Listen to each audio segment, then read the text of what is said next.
mettre sur pied une dans un état de droit, il y a une justice indépendante. Seigneur, nous sommes fatigués des voleurs. Nous sommes fatigués de ceux qui s'enrichissent. Nous sommes fatigués de ceux qui ne voient que leurs intérêts.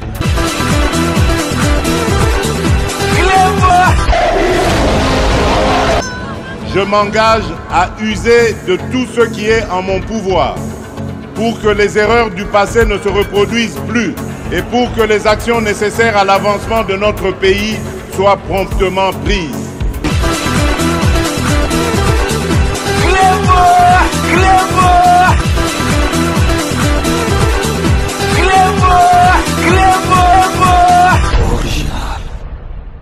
Salut et bienvenue sur Club Original. Merci de votre fidélité. 5 minutes avec César Ngadi. Tout le monde est d'accord et il en restera ainsi pendant très longtemps. Le président de la République, le chef de l'État, son Excellence Félix Antoine Tshisekedi Tshilombo, a présidé la 35e réunion ordinaire du Conseil de ministres. C'est vendredi 14 mars 2025 à la Cité de l'Union africaine. 5 points étaient inscrits à l'ordre du jour. Pour en savoir plus, suivez la lecture du compte-rendu de la dite réunion par le porte-parole du gouvernement, ministre de la Communication, Patrick Mouyaya. Restez connectés sur Club Original pour la suite de nos programmes.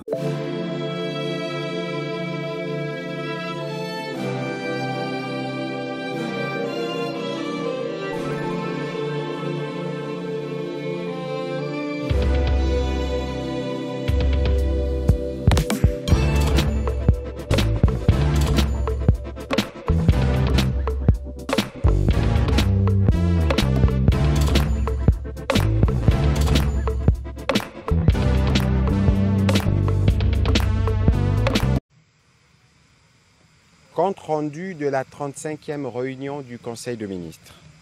Le président de la République, chef de l'État, a présidé ce vendredi 14 mars 2025 à la Cité de l'Union africaine, la 35e réunion du Conseil de ministres.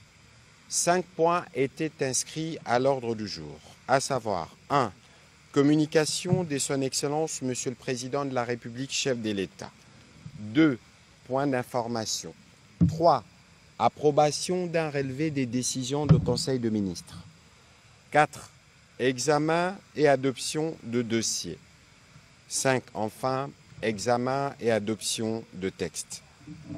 La communication du Président de la République a porté sur un seul point principal, à savoir la nécessité d'optimiser les structures existantes pour mieux servir les intérêts des investisseurs et des entrepreneurs. Au regard de la situation actuelle de notre environnement des affaires et dans le contexte particulier marqué par la crise persistante dans l'est de notre pays et ses conséquences socio-économiques, le président de la République tient à la prise de mesures proactives, audacieuses et concertées pour favoriser les développements économiques et en tirer les investissements en République démocratique du Congo. Cette période de crise, loin de n'être qu'une contrainte, constitue pour les investisseurs et entrepreneurs avertis une opportunité stratégique d'explorer des nouveaux marchés dans des secteurs porteurs de croissance tels que les industries extractives, l'agriculture, les énergies renouvelables, les infrastructures et les nouvelles technologies.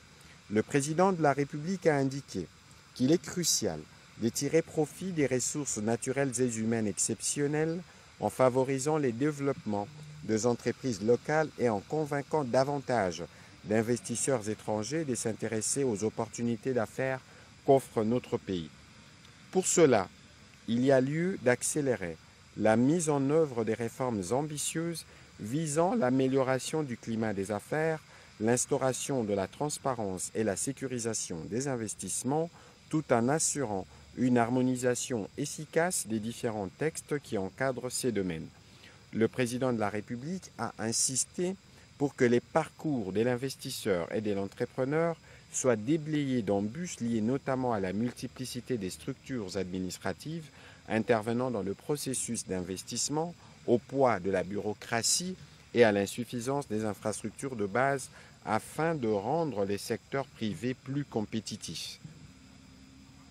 Dans cette optique, sous la supervision de la Première ministre avec le concours de son cabinet, le vice-premier ministre, ministre du Plan, le ministre d'État, ministre de la Justice et garde-sceaux, les ministres des Finances, le ministre de l'Industrie, le ministre de Commerce extérieur, la ministre de la Jeunesse et Éveil patriotique sont chargés d'engager une réflexion approfondie sur l'opportunité et la réussite d'optimiser nos structures existantes dans l'écosystème économique et administratif afin de mieux servir les intérêts des investisseurs et des entrepreneurs. Cela pourrait inclure une analyse rigoureuse de la possibilité de rationaliser et d'améliorer l'efficacité des structures dédiées à l'investissement et à l'entrepreneuriat afin d'assurer une synergie bénéfique pour le développement des affaires dans notre pays. Le président de la République est revenu aussi sur la nécessité d'envisager la mise en place des guichets uniques numérisés facilitant les démarches administratives pour les entrepreneurs, ainsi que l'intégration des solutions technologiques pour améliorer la transparence et la fluidité des processus. Il est essentiel que ces réformes passent par la valorisation de la fonction investissement et entrepreneuriat à travers les différents secteurs clés, l'accès à des financements adaptés, ainsi que par la création d'un environnement propice à la pratique des affaires, avec l'harmonisation et l'adoption des réglementations incitatives qui aident les entrepreneurs à créer des entreprises, à embaucher et à accroître leurs activités de manière durable. Le président de la République a demandé aux différents ministres concernés de se pencher sur cette problématique avec diligence et d'élaborer des propositions concrètes et innovantes qui permettront d'optimiser les parcours de l'investisseur et de l'entrepreneur afin que chaque étape contribue efficacement à la construction d'un écosystème favorable au développement des affaires et à la prospérité économique de notre pays.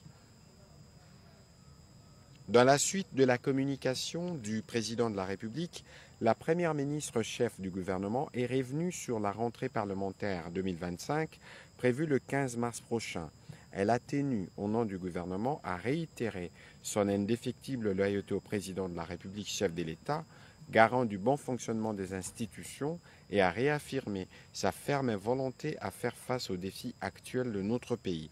Parmi ces défis, la situation sécuritaire et humanitaire dans les zones occupées demeure au centre des préoccupations du gouvernement.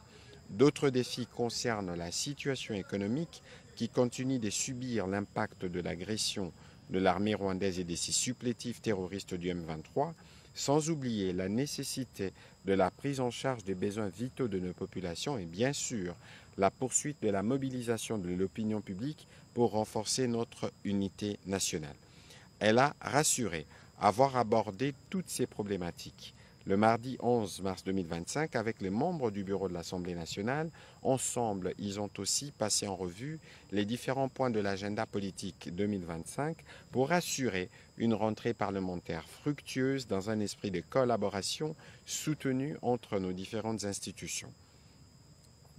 Sur un autre chapitre, la Première ministre a évoqué la mesure de suspension de l'exportation du cobalt de la République démocratique du Congo. En effet, elle a rappelé que lors de la réunion hebdomadaire du comité de conjoncture économique, des recommandations ont été formulées pour un encadrement efficient de cette mesure en vue de faire face à l'offre excédentaire sur le marché international. Parmi celles-ci, l'instauration d'un quota sur la production du cobalt et des stocks constitués au terme de 4 mois d'application de cette mesure. Ces quotas comportera 2 parties, dont la première à appliquer aux exportations et la seconde à la transformation locale du cobalt. Il a été également recommandé d'obtenir la collaboration de l'Indonésie, autre pays producteur de cobalt, afin de mieux contrôler l'offre sur le marché mondial de ces minerais et de son prix. Enfin, pour améliorer la gestion de la production artisanale, la Première ministre a rassuré que le comité de conjoncture économique a recommandé des mesures devant assurer un bon fonctionnement de l'entreprise générale du cobalt et l'autorité des régulations de contrôle des marchés de substances minérales stratégiques ARECOMS.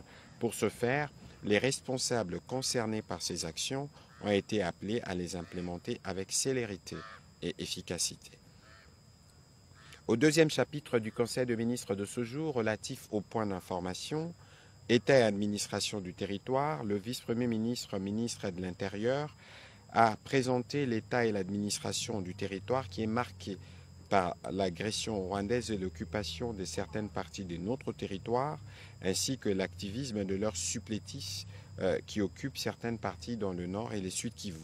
L'état d'esprit de la population a été marqué par la tension de la population focalisée sur les efforts diplomatiques dans l'essence de la recherche de la paix durable à l'issue de la réunion du 11 mars à Luanda entre les chefs d'État congolais et angolais, l'adhésion de la population à l'appel à la mobilisation lancé par le président de la République, ainsi que la persistance des enlèvements, assassinats ciblés et visites domiciliaires par les terroristes M23 RDF basés à Goma et à Bukavu principalement. Au plan sécuritaire, après la ville de Kinshasa, le vice-premier ministre, ministre de l'Intérieur, a rappelé qu'il a lancé officiellement à Matadi, dans le Congo central, la vulgarisation des textes légaux sur la création, l'organisation et le fonctionnement des comités provinciaux et locaux de sécurité. La mise en application des différents textes légaux en cette matière pris par le gouvernement à travers le décret de la première ministre et ses mesures d'application permettra que certaines questions sécuritaires trouvent un début de solution. Toujours au Congo central, il y a étendu officiellement l'opération Ndobo au regard des résultats encourageants récoltés à Kinshasa. 114 présumés criminels ont déjà été arrêtés et seront bientôt jugés en procédure de flagrance. La province du Haut-Katanga sera la prochaine étape de cette opération. Toujours sur ces chapitres, il a été complété par le vice-premier ministre, ministre de la Défense nationale, qui est revenu, lui, principalement sur ce qui se passe sur les terrains des opérations, où il a indiqué sur le front nord, les forces armées de la République démocratique du Congo, malgré la posture des agresseurs rwandais, continuent à bloquer leur progression vers Lubero, Butembo et Beni. Sur le front sud, suite à l'échec de leur progression vers le territoire de Lubero, la coalition RDF M23 avec des forces spéciales a concentré ses forces sur l'axe Masisi-Walikale dans les buts de conquérir des localités importantes de ces territoires et d'étendre son influence. Les FARDC opposent une résistance à ces tentatives ennemies.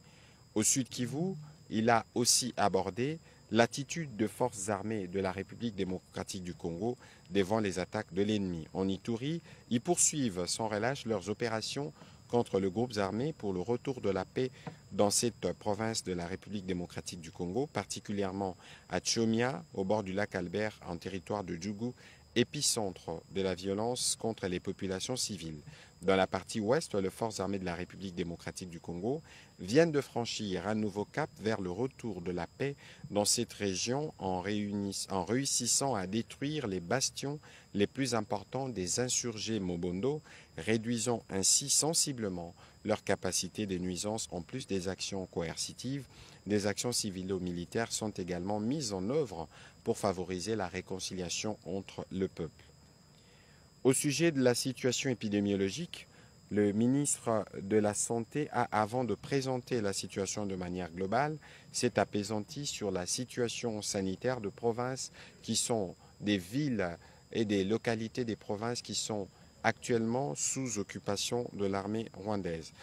En effet, au Nord Kivu, du 3 au 8 mars 2025, il est signalé 5 nouvelles admissions des blessés dans des formations sanitaires de Goma, ramenant le cumul à 5 588. Aucun nouveau décès intra-hospitalier n'a été enregistré, soit un cumul inchangé des décès intra-hospitaliers à 1573. Pour appuyer les efforts du gouvernement, l'Union européenne a mis à disposition des services sanitaires 44 tonnes de médicaments, mais qui se trouvent pour le moment bloqués à la frontière du pays agresseur. Au Sud Kivu, il a été signalé du 3 au 9 mars 2025 une seule nouvelle admission des cas des blessés à l'hôpital provincial de Bukavu, portant les cumuls à 1144 blessés et aucun nouveau décès intra-hospitalier n'a été enregistré, les cumuls étant à 29 à ce jour. Et durant cette semaine, on a enregistré 120 cas suspects de choléra dans les zones de santé d'Ouvir et Ruzizi, dont 75% sont des militaires et 5 décès. Revenant sur la situation épidémiologique, le ministre de la Santé publique, Hygiène et Prévention sociale a indiqué que par rapport à la semaine précédente, la tendance à la 9e semaine est marquée par une augmentation de cas suspects de 1918 à 2938. Sur un autre registre, il a informé le Conseil de la notification dans les territoires de Basankusu depuis le mois de février 2025 des cas de maladies fébriles avec suspicion d'une intoxication d'origine non encore déterminée. Du 3 au 10 mars 2025, il a été enregistré 331 nouveaux cas et un décès. Le ministre de la Santé a également présenté la situation du choléra ainsi que celle de l'hôpital du cinquantenaire pendant au Conseil d'État. Organisation d'une session spéciale de l'épreuve préliminaire de l'examen d'État dans certaines provinces éducationnelles. La ministre d'État, ministre de l'Éducation nationale et Nouvelle Citoyenneté, a présenté au Conseil la note d'information relative à l'organisation d'une session spéciale de l'épreuve préliminaire de l'examen d'État 2025 dans les provinces éducationnelles du Nord Kivu 1, Sud Kivu 1 et du Sud Kivu 3, afin de garantir l'inclusivité de tous les candidats. Ainsi, au terme d'une réunion de concertation tenue du 10 au 12 mars avec les inspecteurs provinciaux principaux en charge de provinces concernées, il en est ressorti la décision d'organiser une session spéciale de l'épreuve préliminaire de l'examen d'État 2025 à la date du 25 mars au bénéfice des 619 candidats de 3 provinces éducationnelles précitées. Note d'information relevant du secteur des finances.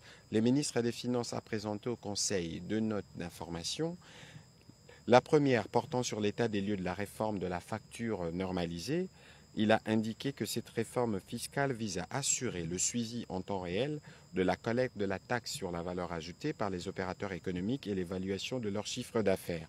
À ces jours, sur les 4 phases de la réforme prévue, 2 premières phases ont été parachevées.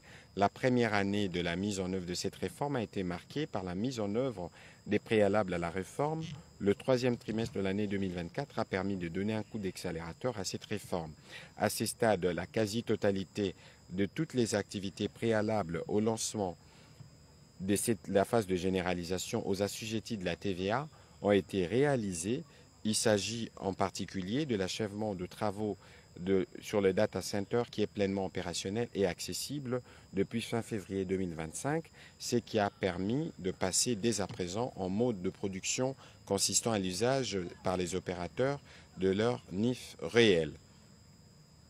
Au deuxième point concernant l'état des lieux sur la réforme, sur la rationalisation de la parafiscalité congolaise, dans la perspective de rationaliser la parafiscalité congolaise, confrontée à une prolifération des taxes parafiscales, alourdissant et complexifiant les systèmes fiscaux globaux, le ministre des Finances a rappelé qu'un atelier relatif au reclassement des organismes auxiliaires a été organisé en février 2023, suivi d'une mission relative à l'inventaire et à la collecte des actes juridiques générateurs des recettes des organismes auxiliaires en juin 2023. Fort des résultats obtenus, il a été proposé la création d'un cadre permanent de mutualisation d'efforts des services concernés pour mener à bien cette réforme cruciale. Dès la série de réunions tenues, un projet d'arrêté interministériel portant création, organisation et fonctionnement de la commission permanente interministérielle chargée de la rationalisation de la parafiscalité a été élaboré et cette commission permanente aura diverses missions dont celle de la conduite de la réforme mais aussi celle consistant dorénavant à donner son avis préalable sur tout projet de création d'une nouvelle perception parafiscale suivant l'esprit de la LOFIP. Les différentes étapes clés de cette réforme ont aussi été expliquées. Toujours sur ces chapitres de points d'information, le ministre de Mines a informé les conseils de mesures prises pour contrer l'exportation illégale des minerais du Nord Kivu et du Sud Kivu par le Rwanda et ses supplétifs du M23. Au nombre de ces mesures, il y a la déclaration des Rouba et Nambibwe comme sites miniers rouges, l'exigence de la suspension de l'octroi des certificats CRGL aux exportations rwandaises, l'exigence de la saisie et de la confiscation des minerais exportés à partir du Rwanda. Ces actions entreprises visaient les objectifs suivants. 1.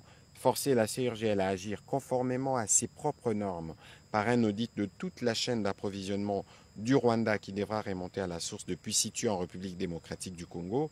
2. Obtenir la suspension de l'octroi des certificats d'origine aux exportations à minerais du Rwanda en attendant les conclusions de l'audit. 3. obliger le Rwanda à ouvrir sa chaîne d'approvisionnement à une surveillance internationale indépendante. 4. Mettre les importateurs finaux au niveau mondial dans l'incapacité juridique de s'approvisionner à partir du Rwanda. Le ministre des Mines a salué la série de réactions positives des différents acteurs internationaux à la suite de ces actions menées, notamment les sanctions contre James Kabarebe et les porte-paroles du mouvement terroriste M23, ainsi que la décision du Conseil de l'Union européenne visant les réexamens du protocole d'accord sur le minerai stratégique avec le gouvernement rwandais. Le Conseil a pris acte de cette note d'information. Le ministre de la Recherche scientifique et innovation technologique a quant à lui informé le Conseil de l'invention par un génie congolais d'un avion école breveté en France. La spécificité de l'invention de l'ingénieur Kabea Mwadianvita Alain David de la catégorie des avions légers et sa cabine spécifique équipée d'un simulateur utile pour la formation des pilotes d'avion depuis l'étape initiale jusqu'au seuil de la première qualification des types d'apprenants avant l'entrée dans les transports commerciaux. Il est affirmé dans les brevets d'intervention d'Erséné que cette invention pallie aux insuffisances de mise en pratique qui, généralement, causent la faiblesse dans la maîtrise des apprentissages, lesquelles faiblesses sont essentiellement dues au manque d'un outil véritablement dédié à la formation et au pilotage et qui assurerait une réelle continuité technologique entre les avions utilisés pour la formation et les avions utilisés pour le transport de passagers. De ces points de vue, cette invention est d'une valeur technologique inestimable et devrait profiter à l'État congolais dans sa quête d'émergence technologique, économique et sociale dans l'aéronautique, autant que les autres modes de locomotion et de transport. Le Conseil a pris acte de cette note d'information. État des lieux du débarcadère intégré de Kinkole, le ministre de la Pêche et l'Élevage a dressé l'état des lieux du débarcadère intégré de Kinkole et a attiré l'attention du gouvernement sur la nécessité de sa valorisation. Il a rappelé que dans les cadres de la mutualisation, de la matérialisation de la promesse du président de la République faite aux pêcheurs, un contrat a été signé entre son ministère et la société Best Building Company pour la réalisation de travaux d'aménagement d'un embarcadère intégré. À ce jour, le ministre de la Pêche et l'Élevage a déjà reçu du gouvernement une bonne partie du financement et les travaux avancent plutôt bien. Tout est donc mis en œuvre pour que les secteurs de la pêche artisanale qui évoluent jusque-là dans les domaines de l'informel puissent progressivement migrer vers le formel. Le Conseil a pris acte de cette note d'information. Au troisième chapitre du Conseil de ministres de ce jour, les membres du Conseil ont approuvé le relevé des décisions prises lors de la 34e réunion tenue les vendredis 7 mars 2025. Au quatrième chapitre relatif à l'examen à l'adoption des dossiers, le vice-premier ministre de l'Intérieur a soumis au Conseil les dossiers relatifs à l'organisation du prochain Forum national des affaires coutumières. De manière globale, appuyé par le vice-ministre chargé des affaires coutumières, le FNAC poursuit l'objectif d'améliorer la gouvernance coutumière et l'intégration de peuples autochtones pygmées en vue de rétablir l'autorité de l'État, stimuler les développements locaux et promouvoir la paix, l'unité et la concorde en République démocratique du Congo. Ces forums s'inscrivent dans la droite ligne de la vision du président de la République, consignée dans son discours à la nation prononcé devant les deux chambres réunies en congrès les 11 décembre 2024 dernier. Après débat et délibération, ce dossier a été adopté. L'autre dossier concernait le projet d'accompagnement CongoSat et Secure Data RDC. Le ministre de la Recherche scientifique et innovation technologique a soumis au Conseil la proposition d'une société italienne visant à accéder à un financement structurel non remboursable de l'Union européenne au bénéfice du projet CongoSat et Secure Data et système de traitement des services de transmission sécurisés. Ces derniers tient du domaine des infrastructures et des communications dont les pays a grandement besoin, surtout dans les domaines des données satellitaires. De ces faits, l'Institut géographique congolais et le Centre national des télédétections sont à l'occurrence les grands bénéficiaires de première main de cette organisation. Toute institution de notre pays voulant bénéficier d'une plateforme de transmission des données sécurisées à des fins de recherche institutionnelle pourrait utiliser une vraie dorsale de télécommunication avec des mailles dans le futur extensibles dans tous les pays. Compte tenu de l'urgence, il a sollicité des habilitations du gouvernement afin de soumettre par voie diplomatique à travers notre ambassade en Belgique la proposition dont question. Après débat et délibération, le Conseil a adopté ces textes.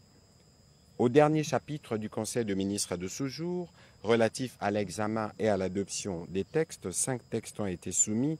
Le ministre d'État, ministre de la Justice et garde des Sceaux a soumis au Conseil 2 projets de textes pour examen et délibération.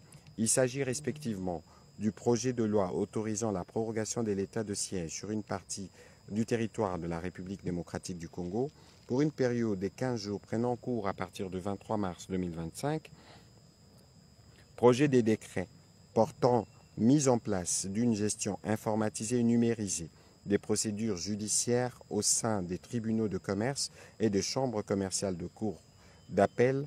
Cette mesure fait partie des réformes implémentées par le gouvernement dans les secteurs de la justice. Après débat et délibération, ces textes ont été adoptés. Projet d'ordonnance. La ministre d'État, ministre des Affaires foncières, a soumis au Conseil pour examen et approbation un projet d'ordonnance portant mesures conservatoires relevant du secteur foncier sur la partie du territoire de la République démocratique du Congo sous état de siège et dans les zones sous occupation par les groupes armés et autres forces négatives. Elle a rassuré avoir tenu compte de la recommandation à sa proposition, du reste faite lors de la 17e réunion du Conseil de ministres. Ces mesures conservatoires, a-t-elle rappelé, visent à sauvegarder l'intégrité du territoire national, à affirmer les attributs exclusifs de l'État en matière de propriété foncière et à protéger le patrimoine foncier et immobilier de l'État, des particuliers et des communautés locales déplacées à la suite de l'insécurité créée par les différentes forces négatives œuvrant dans ces espaces. Après débat et délibération, ce projet de texte a été adopté. Dernier texte soumis au Conseil de ministres de ce jour, le ministre des Finances a soumis au Conseil 2 projets de loi pour examen et approbation. Le premier, c'est le projet de loi modifiant et complétant la loi numéro 22/068 du 27 décembre 2022 portant lutte contre les blanchiments des capitaux et les financements du terrorisme et de la prolifération des armes de destruction massive. Ces textes viennent combler les lacunes non prises en charge par les dispositions de la loi congolaise, lesquelles lacunes ont été identifiées par les GABAC et confirmées par le GAFI. Elles portent notamment sur l'incrimination du financement du terrorisme, les devoirs de vigilance à la clientèle concernant les secteurs financiers et non financiers, la mise en œuvre des sanctions financières ciblées, les déclarations d'opérations suspectes ainsi que la conservation des documents par les assujettis. Remédier à ces lacunes a pour objectif de sortir notre pays de la liste grise du GAFI dans les délais.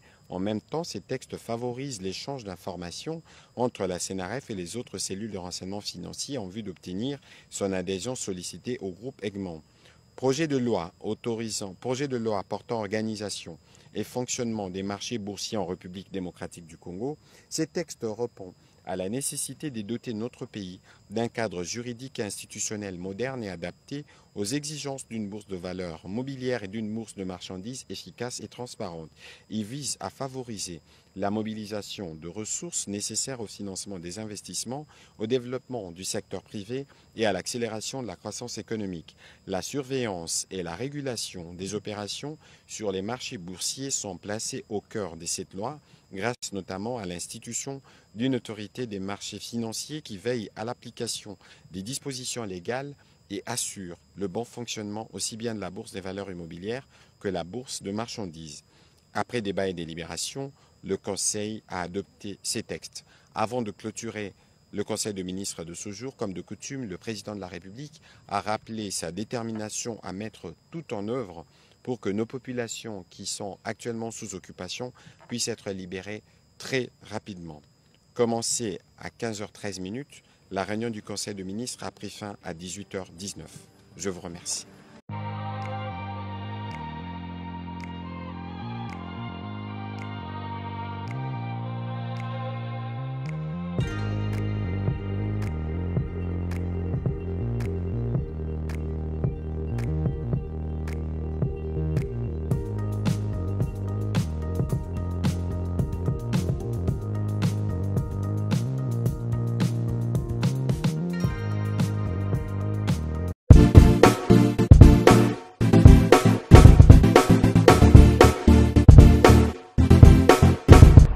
mettre sur pied une... Et dans un état de droit, il y a une justice indépendante. Seigneur, nous sommes fatigués des voleurs.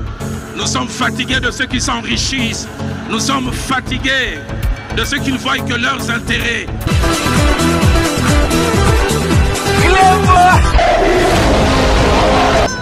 Je m'engage à user de tout ce qui est en mon pouvoir pour que les erreurs du passé ne se reproduisent plus et pour que les actions nécessaires à l'avancement de notre pays soient promptement prises.